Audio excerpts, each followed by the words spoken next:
రాజకీయ నాయకులు కొంతమంది ప్రముఖులు రాబోతూ ఉన్నారు.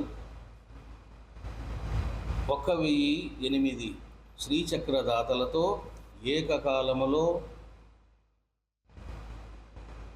ఈ కార్యక్రమం జరగబోతోంది. ఇది ప్రపంచంలో అద్భుతమైనటువంటి అపూర్వమైనటువంటి అసామాన్య కార్యక్రమం. ఇది కేవలము తెలంగాణకే కాదు, యావత్ ప్రపంచానికే శుభంకరము, సుఖంకరము. ఎందుకంటే మీరంతా చూస్తూ ఉన్నారు,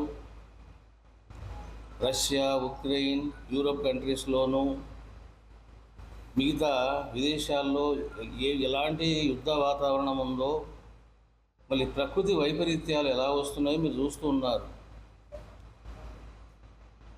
మరి ఇవన్నీ ఎందుకు జరుగుతాయి అని అంటే చేయవలసిన అనుష్ఠానం చేయబోతే జరుగుతాయి. ఈ రకంగా ఒక గొప్ప కార్యక్రమాన్ని శ్రీకారం చుట్టాము. మీరంతా కూడా కుటుంబ సమేతంగా రావాలని ఆహ్వానిస్తున్నాము.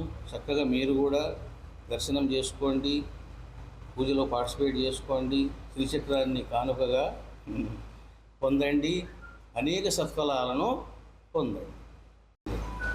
ఏ క్షేత్రమైనా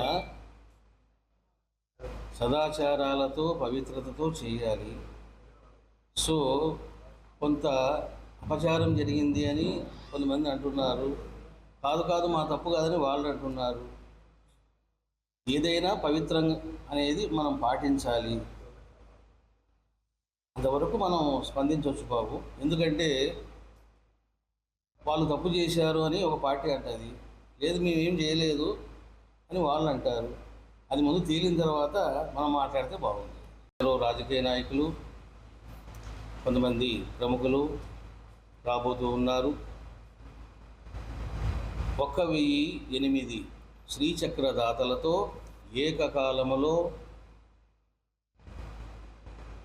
ఈ కార్యక్రమం జరగబోతోంది.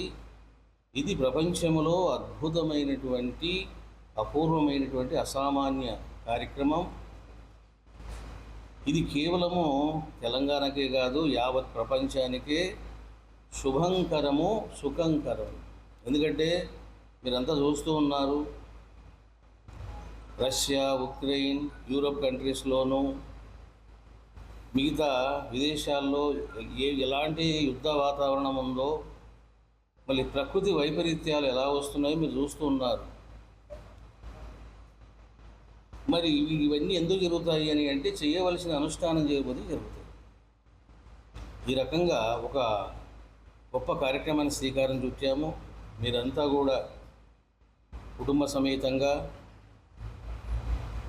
రావాలని ఆహ్వానిస్తున్నాము. చక్కగా మీరు కూడా దర్శనం చేసుకోండి, పూజలో పార్టిసిపేట్ చేసుకోండి, శ్రీచక్రాన్ని కానుకగా పొందండి, అనేక సత్ఫలాలను పొందండి.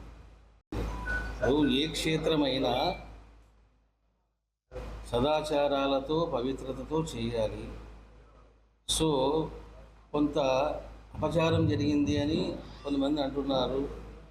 కాదు మా తప్పు కాదని వాళ్ళు అంటున్నారు. ఏదైనా పవిత్రం అనేది మనం పాటించాలి. అంతవరకు మనం స్పందించవచ్చు బాబు. ఎందుకంటే వాళ్ళు తప్పు చేశారు అని ఒక పార్టీ అంటుంది, లేదు మేమేం చేయలేదు అని వాళ్ళు అంటారు. అది ముందు తేలిన తర్వాత మనం మాట్లాడితే బాగుంది.